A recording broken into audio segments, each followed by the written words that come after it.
कि अगर दिशाहीन को दिशा दिखाई जाए तो अच्छी बात है। और आप जैसे चाहिए, हमें लगता है कि इसमें स्वागत करना गलत नहीं है, स्वागत वो हमारे बहुत प्रिय है और साधु का नहीं, मैं उनके व्यक्तिगत तौर से उनके बारे में नहीं बोल रहा, मगर मैं आपको एक बात पूछना चाहता हूँ बाबा बागेश्वर जी। जब पूरी देश की मीडिया, पूरी देश के जितने संस्थान चुप थे जब पालघर के साधु संतों को मारा गया, तो ये सारे लोग चुप रहे, महाराष्ट्र में थे। क्या मैं गलत कह रहा हूं कि कल अगर महाराष्ट्र के चुनाव अलग तरीके से आ जाते, उद्धव ठाकरे बैठे रहते, चुप रहते, और जो हनुमान चालीसा जो पढ़ते हैं मातोश्री के बाहर जो सांसद थी उनकी गिरफ्तारी हो गई, तो उस माहौल में जब पालघर के साधुओं को निर्मम तरीके से मारा गया तो सारे लोग चुप थे। आज सारे लोग अपनी दिशा बदल रहे हैं, तो क्या इनको फेस वैल्यू में लिया जा सकता है? आप कह रहे ठीक है, वो जिस तरह पूरा मतलब जो कहते हैं ना अंग्रेजी में ब्लोइंग विद द विंड चल रहा है, हवा एक तरफ चल रही वो भी उसी तरफ चल रहा है, मगर क्या इन सब चीज़ों को फैक्चुअली लिया जा सकता है, एट फेस वैल्यू लिया जा सकता है? इस पर आपका क्या टेक है? बिल्कुल, इसमें दो प्रकार के लोग होते हैं, दो प्रकार के लोग होते हैं। एक वो होते हैं जो समय के साथ बदलते हैं, धारा के साथ बहते हैं। एक वो होते हैं जो बोलना तो चाहते हैं पर मजबूरी होती है, वो बोल नहीं पाते। हाँ, तो इस दो प्रकार के लोगों में बहुत से लोग डिवाइडेड हैं। निश्चित रूप से धारा अभी सनातन की चल रही है, तो सब बोलेंगे, सब राष्ट्रवादी बनेंगे, हिंदुत्ववादी बनेंगे, सनातनवादी बनेंगे, पर हम इनका ऐसा ब्रेन वॉश चाहते हैं कि अब ये कभी बदले ना, ऐसा देश में माहौल हो।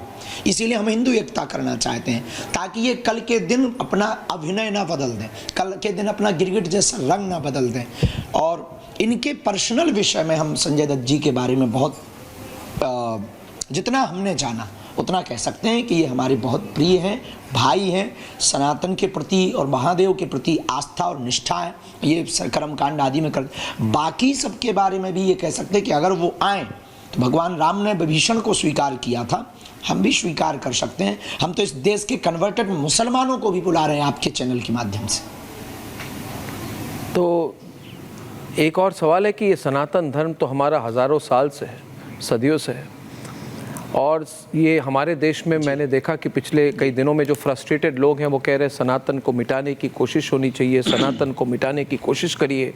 हर बार जिसने कोशिश की उन्होंने मुंह की खाई, और अभी भी दिख रहा है, जैसे आपने देखा राजनीतिक नतीजे एक होते हैं और सामाजिक तौर से जिस तरह से हवा बदली है। तो अभी आप ये लीड कर रहे हैं, सनातन बोर्ड के मांग को लीड कर रहे हैं, तो क्या ये सनातन बोर्ड बन सकता है कि सिर्फ ये वक्फ बोर्ड को काउंटर करने के लिए इसकी बात चल रही है? क्या वास्तविक तौर से भारत में सनातन बोर्ड बन सकता है, या फिर सिर्फ वक्फ बोर्ड को काउंटर करने का एक तरीका है ये? श्री गणेश जो हुआ, फर्स्ट शुरुआत हुई वो वक्फ बोर्ड के काउंटर के लिए, क्योंकि उन्होंने जब साउंड रख करके अपने मुसलमान भाइयों को जगाया, वोट करो, वक्फ बोर्ड को बचा लो, मस्जिदों की रक्षा कर लो, युवाओं जग जाओ, तब हमें लगा कि ये ठीक नहीं है, बहुत गलत है, दंगे की बात नहीं करना चाहिए, कानून का तो कम से कम सम्मान करना चाहिए, सुप्रीम कोर्ट का सम्मान करना चाहिए, एक देश में एक कोर्ट होनी चाहिए, एक संविधान है, एक कोर्ट होनी चाहिए। तो श्री गणेश जो हुआ था वो काउंटर के लिए, पर प्रैक्टिकल बात अगर आप पूछें, पर वर्तमान में अगर वक्फ बोर्ड के अधिकार अगर नहीं हटते हैं तो फिर निश्चित रूप से सनातन बोर्ड बनेगा। और इसके लिए भारत के साधु संतों ने कमर कस ली है, हिंदुओं ने कमर कस ली। हम लीड नहीं कर रहे, हम आपको हम बहुत विनम्रतापूर्वक निवेदन करें, हम सिर्फ एक सनातन के सिपाही हैं। आप लोग हमारी बात को सुन लेते हो, ये हमारे लिए गौरव की बात है। तो सब लोग हम तक बात पहुंचा देते हैं, हम बोल देते हैं, यूं कहें साउंड सिस्टम है हम, नहीं हिंदुओं के जी, किसी पार्टी के नहीं जी। तो ये जो यात्रा है आपकी, जो सनातन एकता यात्रा है, ये कब तक चलेगी? इसका प्लान क्या है? कहाँ जाएगी ये सनातन एकता यात्रा, हिंदू यूनिटी की यात्रा, और इसमें कितने लोग इसमें भाग लेंगे? एक तरह से किस तरह के मूवमेंट के प्लान हैं आपके, और फाइनल गोल क्या है आपका? फाइनल गोल हमारा भेदभाव, जात पात, छुआछूत मुक्त भारत और हिंदू एक। हमें डरपोक हिंदू नहीं चाहिए, हमें कायर हिंदू नहीं चाहिए, हमें वो हिंदू प्रिय नहीं है कि तुम्हारी बहन बेटियों की आबरू बांग्लादेश के हिंदुओं की लुट रही हो, तुम चुप बैठे रहो। हमें वो हिंदू नहीं चाहिए कि जो रामचरितमानस को जला रहे हो, तुम चुप बैठे रहो। हमें वो हिंदू नहीं चाहिए कि श्रद्धा के 35 टुकड़े हों, तुम चुप बैठे रहो। हमें वो हिंदू नहीं चाहिए कि नूह, मेवात, मणिपुर, बहराइच, बरेली की घटनाएं हो जाएं और तुम चुप बैठे रहो। हमें वो हिंदू नहीं चाहिए कि कन्हैया लाल दर्जी को छुरा घोंप कर मार दिया जाए और तुम चुप बैठे रहो। हमें कट्टर हिंदू चाहिए कि अपनी बात रखने की दम हो, सड़कों पे उतरने की दम हो। जिस प्रकार इस्लाम धर्म में कम से कम वो शुक्रवार को इकट्ठे होते, हिंदू यहाँ 80% है, शनिवार या मंगलवार को इकट्ठे होकर के भगवान की प्रार्थना तो करो, एकता का परिचय तो लहराओ। तो तब तक हमारे जन्म, अब हम ये नहीं कह सकते कि हमारे प्राण कितने दिन के हैं। हम तो जी रहे हैं, कर रहे हैं, अपने लिए कुछ नहीं कर रहे हैं। ना हमें नेता बनना, ना हमें पार्टी खड़ी करनी, ना हमें किसी पार्टी को सपोर्ट करना। हाँ, हिंदुत्व के लिए जो कार्य करे उसके साथ हमें खड़े होना, हिंदुओं के लिए जो कार्य करे उसकी बात हमें करनी है। तो हमें लगता है इस देश में जात पात सबसे बड़ी दीवार है। उसके लिए हम जब तक जिएंगे तब तक पद यात्राएँ करेंगे, रुक रुक के करेंगे।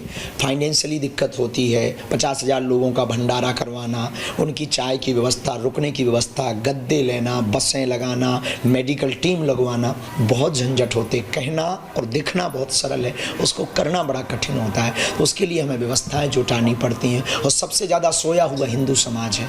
तो हमारा फाइनल गोल है हिंदू एक करेंगे, भेदभाव, जात पात, छुआछूत, अंधविश्वास मुक्त हिंदुओं को करने की हमारा गोल फाइनल। और जो राहुल गांधी कहते हैं कि हिंदू धर्म में जात पात, कास्ट डिवीजन, हर चीज़ पे जात पात, वो इनफैक्ट वो रेलवे यूनियन में गए, उन्होंने कहा कि कौन महादलित है कौन नहीं है। हमारे भारतीय रेलवे जो सबसे बड़ी एम्प्लॉयर है देश की, जो एक तरह से भारतीय एकता की एक प्रतीक है, उसको भी उन्होंने जात पे तोड़ दी। हर चीज़ जात पे तोड़ देते हैं। तो मैं चाहता हूँ आज क्लियरली आप कहिए कि राहुल गांधी को आपका क्या मैसेज है, क्योंकि उनकी पॉलिटिक्स जो है ना, ये 1985-90 से लेके अभी तक सिर्फ और सिर्फ पिछले 30 सालों से सिर्फ जात की राजनीति है।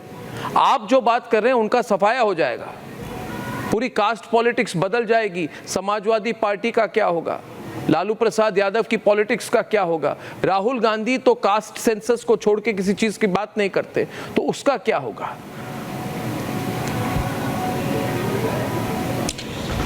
अब हम किसी पार्टी के बारे में या किसी पार्टी के नेता के मुद्दे पे बोलिए, पार्टी पे नहीं, मुद्दे पे बोल दीजिए। पार्टीवादी नहीं। हाँ, हमारा जो विषय है कि किसी का क्या होगा ये नहीं खबर, पर हमें लगता है कि इस एकता से किसी को दिक्कत नहीं होनी चाहिए। भारत में जातियां पूर्व में भी थी, इतना जातिवाद नहीं था। अगर आप कास्ट में इसमें बांटेंगे तो निश्चित रूप से इस देश में दंगे होंगे, गृह युद्ध होगा। आज नहीं तो 10 से 20 साल बाद ये देश गृह युद्ध, अंगड़े और पिछड़े के नाम पर लड़ेगा, ऊंच नीच के नाम पर लड़ेगा, छुआछूत के नाम पर लड़ेगा, अधिकार के नाम पर लड़ेगा। हम नहीं चाहते इस देश में जनहानि। अब अगर हमारे कार्य से किसी को दिक्कत है तो वो उनकी पर्सनल प्रॉब्लम है, हम किसी के भी खिलाफ नहीं हैं। लेकिन हाँ, हम इतना चाहते हैं हिंदू एक हों। जातियों में अगर आप विभाजित हो जाओगे, अपनी ऊर्जा खत्म कर दोगे। आप कर भी क्या लो, राष्ट्र के लिए सोचो ना, देश के लिए सोचो ना, राष्ट्रवादी तो बनो आप कम से कम। देश का भला जातियों से नहीं होना, एकता से होना है, अनेकता से नहीं होना है।